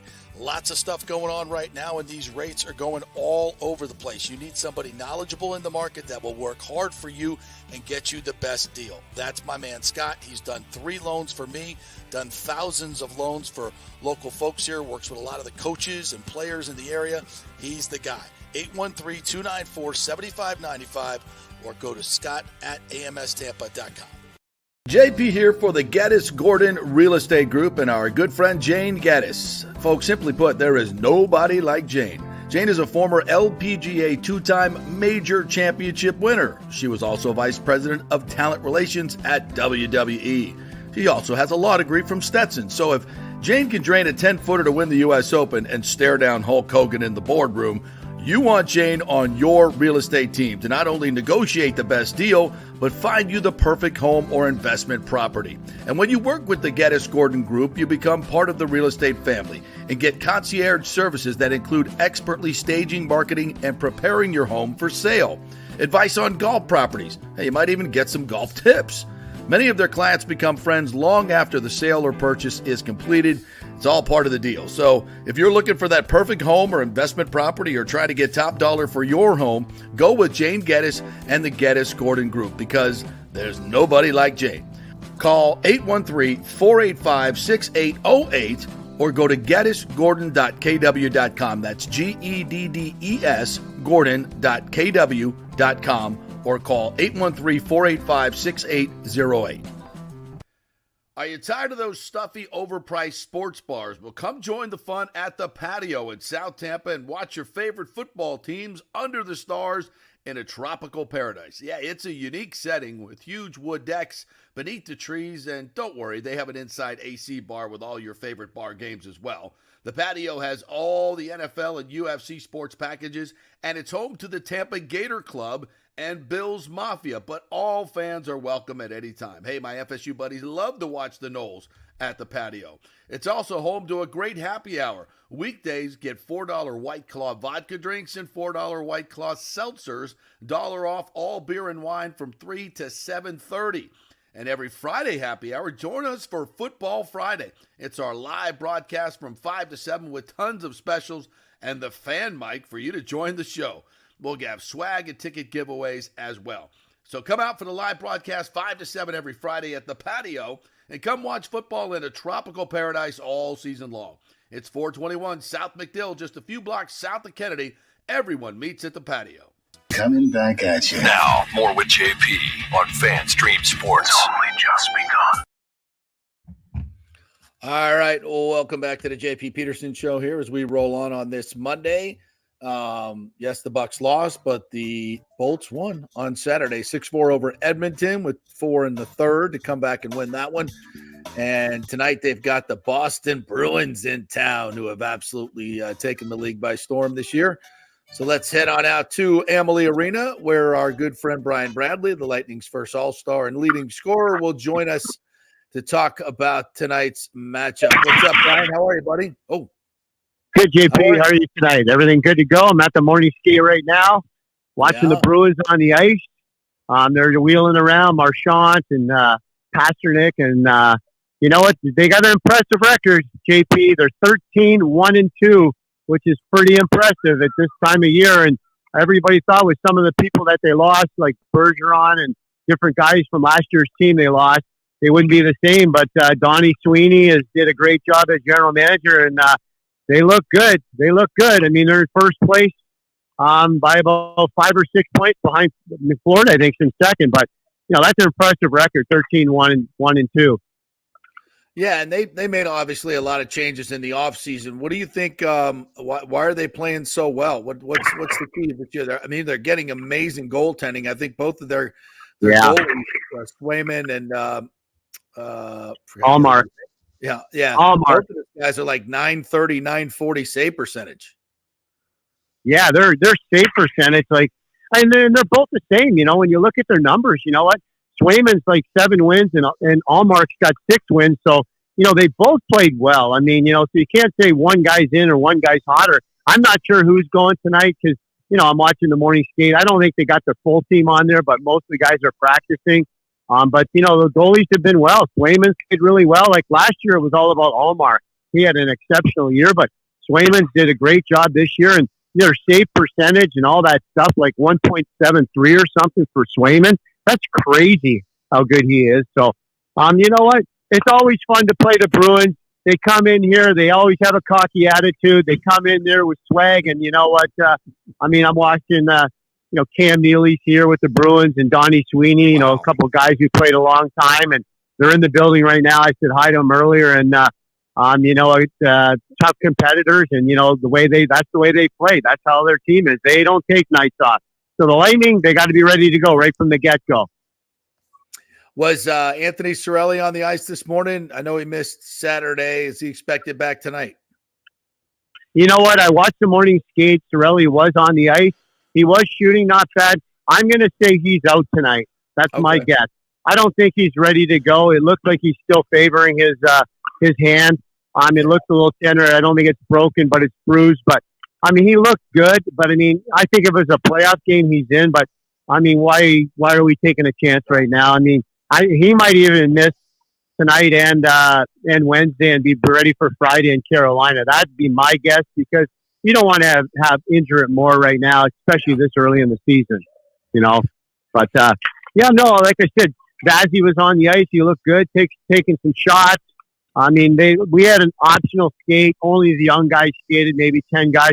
None of the guys, Kucherov, Point, Hedman, you know, all those guys, Stamkos, none of the top line or two skated. Hagel, you know, Nick Paul.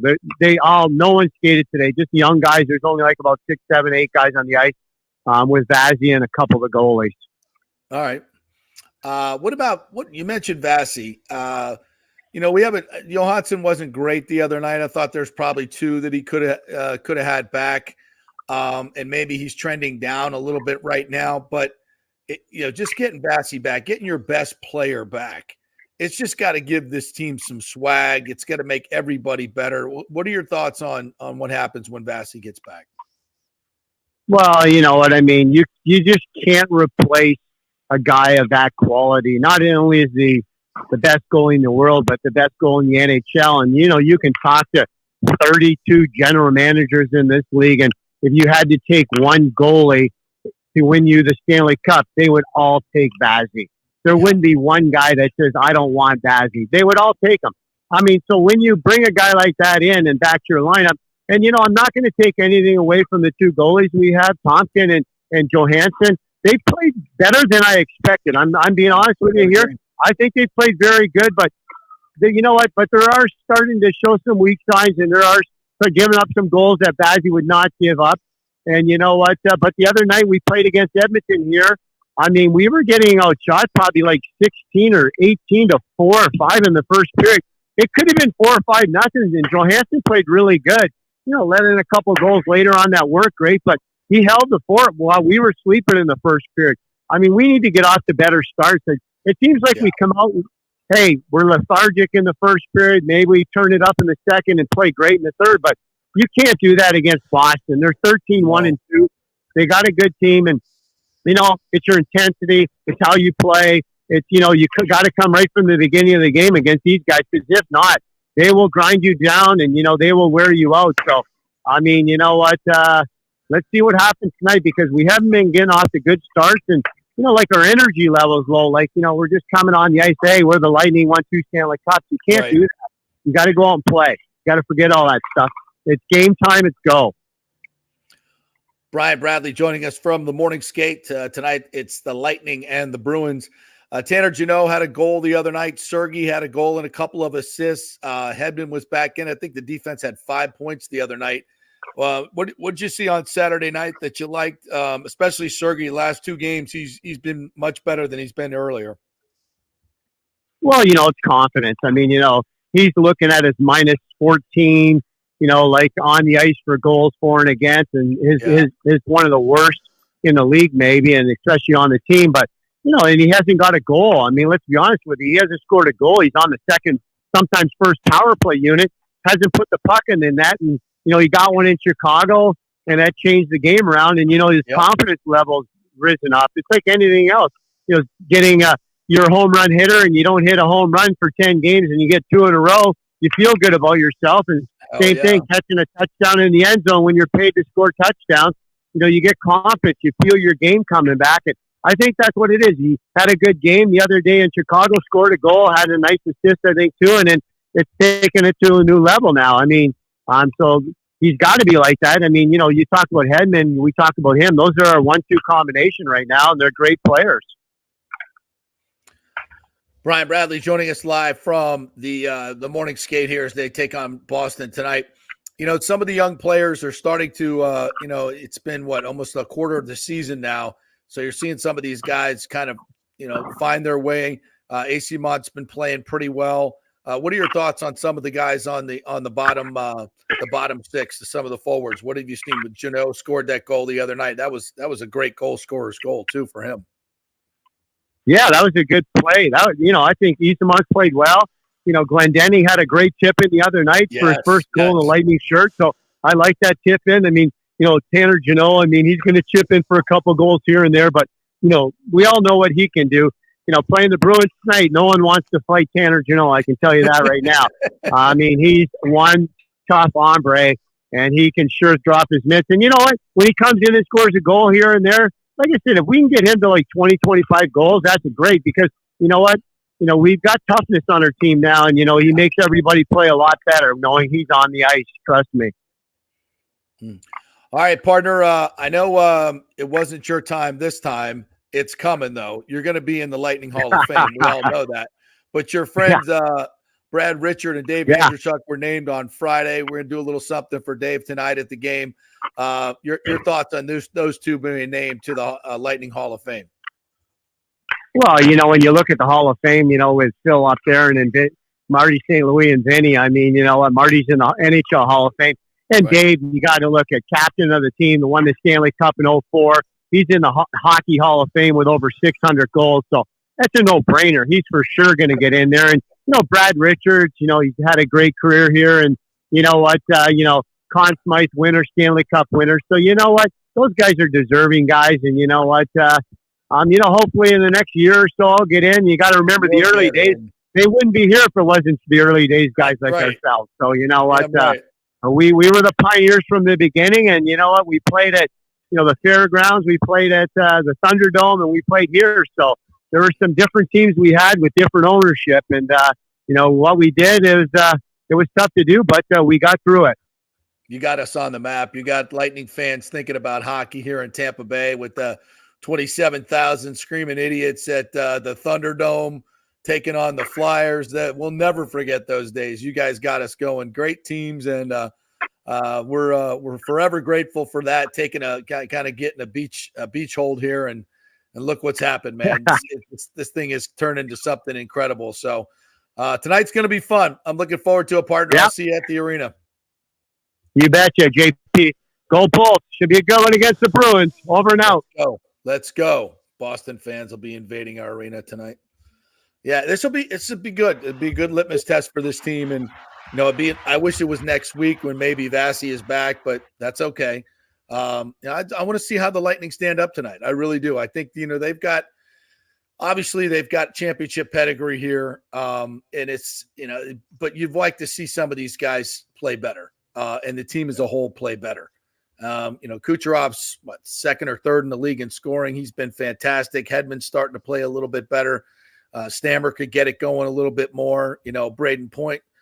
This is what happens when you get the best team in the league coming in here like Boston is. You expect your best to show up, and I want to see what the Lightning look like at their best.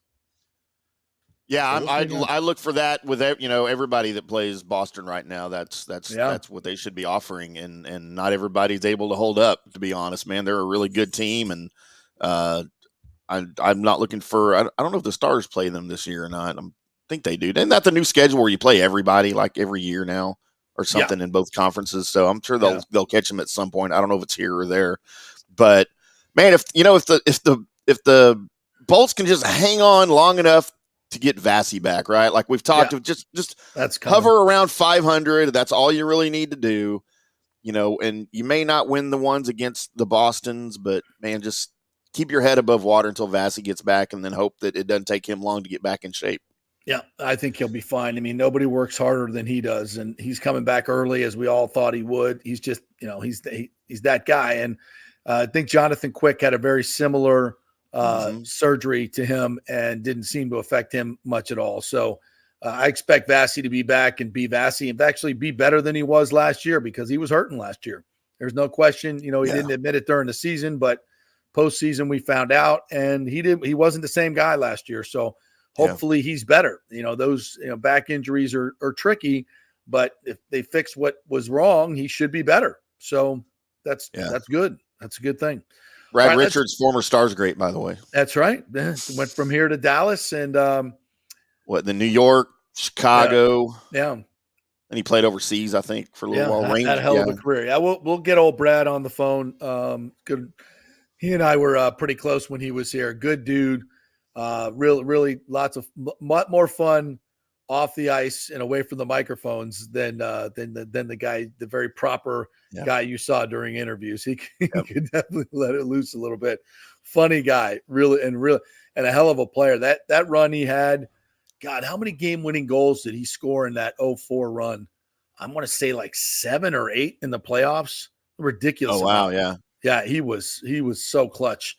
What a team that was. So, yeah, we'll get Brad on here soon to celebrate. And enjoy some of those stories. All right, let's take one more break. Timmy, we'll come back on the other side. I want to get to a couple more NFL notes. We got some questions in the comment section. I want to get to those as well. So quick break here. Don't forget about our newest sponsor, the Geddes Gordon Group. If you have any real estate needs, Jane Geddes and the Geddes Gordon Group are the way to go. She's super fun to chat with. So if you have any questions about real estate, we'll probably have her on again this week. Let me know and let her know. Go to geddesgordon.com and contact them through the website. Back in 3. Stay with us. Well, Fitz the mortgage guy did it again. A listener heard his ad, was going to another big bank, but called Scott Fitzgerald at American Mortgage Services of Tampa, and Fitz saved him $618 on his monthly payment. Are you kidding me? Folks, that's big money. Rates are going up, they're going down, they're going all over the place. Scott will shop your loan and save you lender fees and get the best rates. Email him, scott@amstampa.com, or call 813-294-7595. That's Fitz the mortgage guy. Lots of stuff going on right now, and these rates are going all over the place. You need somebody knowledgeable in the market that will work hard for you and get you the best deal. That's my man, Scott. He's done 3 loans for me, done thousands of loans for local folks here, works with a lot of the coaches and players in the area. He's the guy. 813-294-7595, or go to scott@amstampa.com. JP here for the Geddes Gordon Real Estate Group and our good friend Jane Geddes. Folks, simply put, there is nobody like Jane. Jane is a former LPGA 2-time major championship winner. She was also vice president of talent relations at WWE. She also has a law degree from Stetson. So if Jane can drain a 10-footer to win the U.S. Open and stare down Hulk Hogan in the boardroom, you want Jane on your real estate team to not only negotiate the best deal, but find you the perfect home or investment property. And when you work with the Geddes Gordon Group, you become part of the real estate family and get concierge services that include expertly staging, marketing, and preparing your home for sale. Advice on golf properties. Hey, you might even get some golf tips. Many of their clients become friends long after the sale or purchase is completed. It's all part of the deal. So if you're looking for that perfect home or investment property or trying to get top dollar for your home, go with Jane Geddes and the Geddes Gordon Group, because there's nobody like Jane. Call 813-485-6808 or go to geddesgordon.kw.com. That's GEDDES Gordon.kw.com, or call 813-485-6808. Are you tired of those stuffy, overpriced sports bars? Well, come join the fun at the Patio in South Tampa and watch your favorite football teams under the stars in a tropical paradise. Yeah, it's a unique setting with huge wood decks beneath the trees, and don't worry, they have an inside AC bar with all your favorite bar games as well. The Patio has all the NFL and UFC sports packages, and it's home to the Tampa Gator Club and Bills Mafia, but all fans are welcome at any time. Hey, my FSU buddies love to watch the Noles at the Patio. It's also home to a great happy hour. Weekdays, get $4 White Claw vodka drinks and $4 White Claw seltzers, $1 off all beer and wine from 3 to 7:30. And every Friday happy hour, join us for Football Friday. It's our live broadcast from 5 to 7 with tons of specials and the fan mic for you to join the show. We'll have swag and ticket giveaways as well. So come out for the live broadcast 5 to 7 every Friday at the Patio, and come watch football in a tropical paradise all season long. It's 421 South McDill, just a few blocks south of Kennedy. Everyone meets at the Patio. Coming back at you. Now, more with JP on FanStream Sports. It's only just begun. All right, welcome back to the JP Peterson Show, brought to you by American Mortgage Services and our good friend Scott Fitzgerald. Need a refi, get some of that credit card debt down. That's a good idea. While you got more equity in your home, go to American Mortgage Services, Scott@amstampa.com. Just email him, Scott@amstampa.com. He'll help you out with any of your mortgage needs. I know rates are high right now, but they have some creative things they can do for you. Just have the conversation. If you're thinking about buying a house, redoing some stuff, refi, he is the guy. Scott@amstampa.com. All right, let's get to some of these comments, shall we, Tim, before we get on our great commenters. John Hill reminding me the Lamar Hunt history. The Chiefs moved to KC from – I had no idea. I thought I knew all about that stuff. I've got production music for comment reading, by the way. Oh, great. Fantastic. Well, Wyatt says, JP just now getting on here. Where the hell you been, Wyatt? Hear me out on this. If we win the division, how in the world are we going to fire Bowles? His timeout catastrophe continues, and he takes them into the half. By the way, I want to be, we've been telling you about this for weeks and weeks. I'm glad everybody else is now catching on. Maybe that's where Scott Hansen got it, because I know he's a big fan of the show. Yeah. And why in the world are Mike and Chris not getting 10 targets each a game? Jamel hasn't done anything in years besides pick off a rod for 6, a rod for 6. Yeah, Jamel Dean, when they were talking about him in the offseason, like, oh, we got to pay him, I was like, yeah, I know PFF loves him as a man-to-man corner.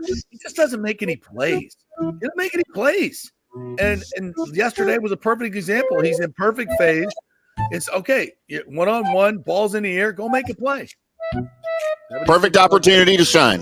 Yeah. And by the way, Mike got 12 targets yesterday. He caught 5.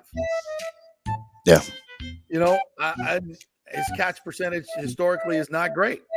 So, I know Mike's he's an awesome guy. He's a game changer, but 5 catches on 12 targets is not good enough. And some of that's on Baker, yeah, but how come Chris has 7 targets and 6 catches like all the time? I think Chris needs more targets, to be quite honest. Yes. What else you got to say here? Said it for months. We're a soft-ass football team. We are. Devin had 2 tackles. Let him walk. Agreed. I mean, a team takes on the personality of its coach, right? Yep. Wait, ain't that the truth? If you're soft, you're soft. My good friend John Hill says, JP, I've been in Atlanta. I see that the Rays sent out a new ballpark survey. Were you aware? If you haven't discussed this on the show, I will do later today and share thoughts tomorrow. Oh, no. A new ballpark survey. Oh, interesting. Does it just say yes or no? I'm interested to know about what. I know they're going into some design phases, so maybe it's about like what would you like to see in the new stadium. I'm still skeptical, as you know. We still haven't had a resolution to the lawsuit, and that's going to a jury trial, but it'll never see it. Oh, wow. So Stoops has to do something about that to make it go away, and I know the guys that are involved in this lawsuit want him to go away. We know that there's 2 offers on the table to buy the team, and neither one of those groups wants to build in St. Pete. There's still a lot of hurdles in terms of votes to get done in St. Petersburg, so I still am a little dubious whether that's going to get done as well. James asked the question about the Noles. If they finish 13-0 and committee denies them, then chaos will ensue. JP, did you see how deep the Noles are at running back and wide receiver? Also, defense matters, and the committee needs to apply that as well. Yes.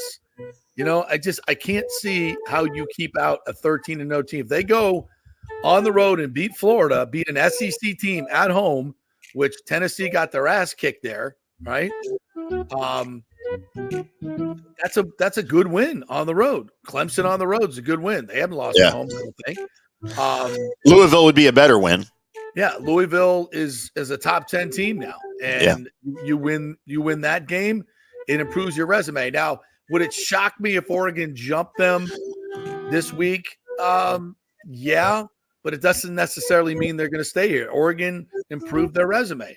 They got a nice win over Oregon State, but it's like I don't know how good these teams are, because when they go out of conference, what do? I mean, it's like the SEC doesn't have a big non-conference win that I know of.